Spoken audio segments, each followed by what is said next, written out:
जब वंदे मातरम की रचना की तो स्वाभाविक ही वो स्वतंत्रता आंदोलन का स्वर बन गया। पूरब से पश्चिम, उत्तर से दक्षिण, वंदे मातरम हर भारतीय का संकल्प बन गया। इसलिए वंदे मातरम की स्तुति में लिखा गया था, मातृभूमि स्वतंत्रता की वेदिका पर मदोमय, मातृभूमि स्वतंत्रता की वेदिका पर मोदमय, स्वार्थ का बलिदान है यह शब्द है वंदे मातरम। है सजीवन मंत्र भी यह विश्व विजयी मंत्र भी, शक्ति का आह्वान है यह शब्द वंदे मातरम। उष्ण शोणित से लिखो, वक्षस्थली को चीरकर, वीर का अभिमान है यह शब्द वंदे मातरम। आदरणीय अध्यक्ष जी, कुछ दिन पूर्व जब वंदे मातरम 150 का आरंभ हो रहा था तो मैंने उस आयोजन में कहा था, वंदे मातरम हजारों वर्ष की सांस्कृतिक ऊर्जा भी थी, उसमें आजादी का जज्बा भी था और आजाद भारत का विजन भी था। अंग्रेजों के उस दौर में एक फैशन हो गई थी भारत को कमजोर, निकम्मा, आलसी, कर्महीन, इस प्रकार भारत को जितना नीचा दिखा सके ऐसी एक फैशन बन गई थी। और उसमें हमारे यहां भी जिन्होंने तैयार किए थे वो लोग भी वही भाषा बोलते थे।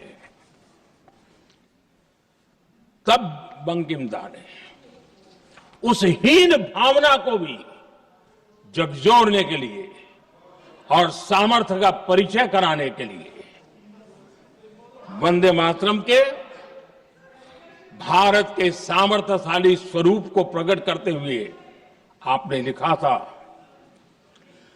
तम ही दुर्गा दश प्रहरण धारिणी, कमला कमलदल विहारिणी, वाणी विद्या दायिनी, नमामि त्वाम नमामि कमलाम, अमलाम अतुलाम, सुजलाम सुफलाम, मातरम वंदे मातरम।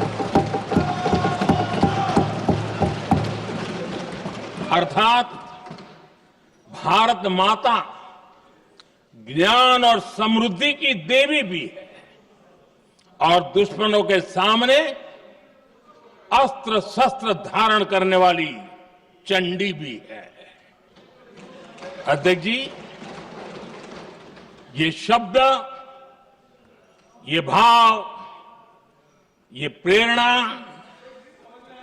गुलामी की हताशा में हम भारतीयों को हौसला देने वाले थे।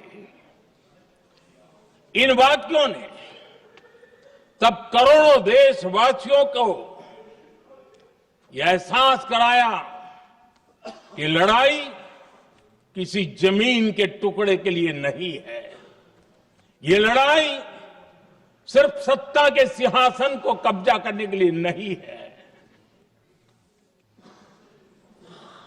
ये गुलामी की बेड़ियों को मुक्त कर हजारों साल की महान जो परंपराएं थी, महान संस्कृति, जो गौरवपूर्ण इतिहास था, उसको फिर से पुनर्जन्म कराने का संकल्प इसमें था।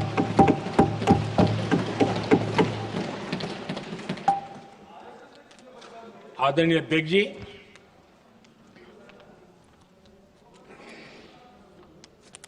वंदे मातरम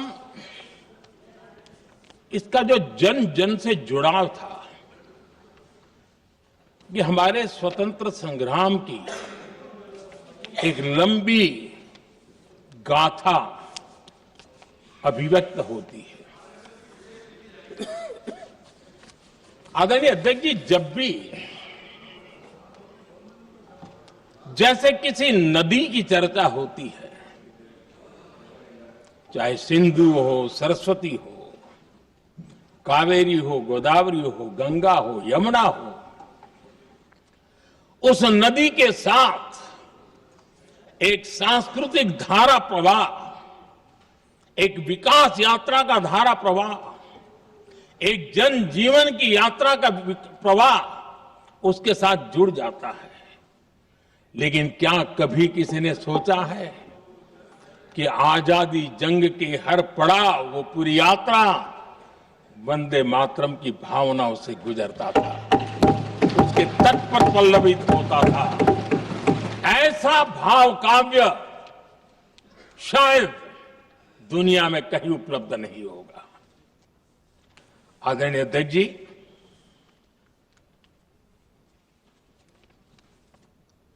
अंग्रेज समझ चुके थे कि 1857 के बाद लंबे समय तक भारत में टिकना उनके लिए मुश्किल लग रहा था। और जिस प्रकार से वो अपने सपने लेकर के आए थे, तब उनको लगा कि जब तक भारत को बांटेंगे नहीं, जब तक भारत को टुकड़ों में नहीं बांटेंगे, भारत में ही लोगों को एक दूसरे से लड़ाएंगे नहीं, तब तक यहां राज करना मुश्किल है। और अंग्रेजों ने बांटो और राज करो इस रास्ते को चुना और उन्होंने बंगाल को इसकी प्रयोगशाला बनाया।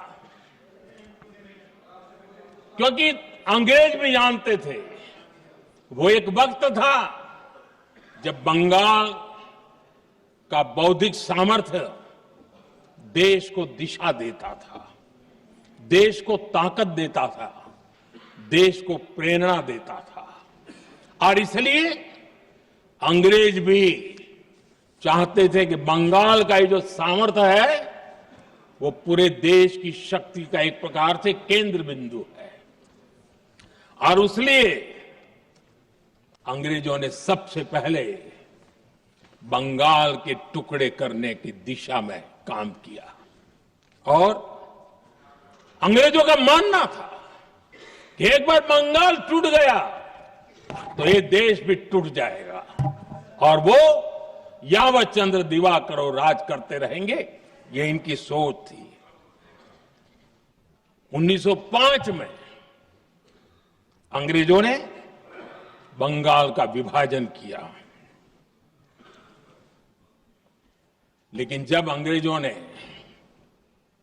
1905 में ये पाप किया तो वंदे मातरम चट्टान की तरह खड़ा रहा।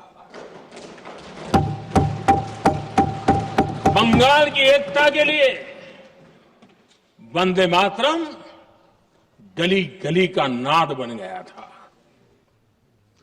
और वही नारा प्रेरणा देता था। अंग्रेजों ने बंगाल विभाजन के साथ ही भारत को कमजोर करने के बीच और अधिक बोने की दिशा पकड़ ली थी।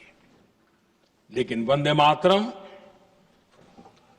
एक स्वर एक सूत्र के रूप में अंग्रेजों के लिए चुनौती बनता गया और देश के लिए चट्टान बनता गया।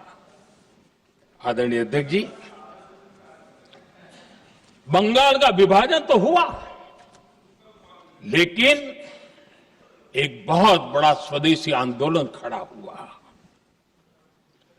और तब वंदे मातरम हर तरफ गूंज रहा था। अंग्रेज समझ गए थे कि बंगाल की धरती से निकला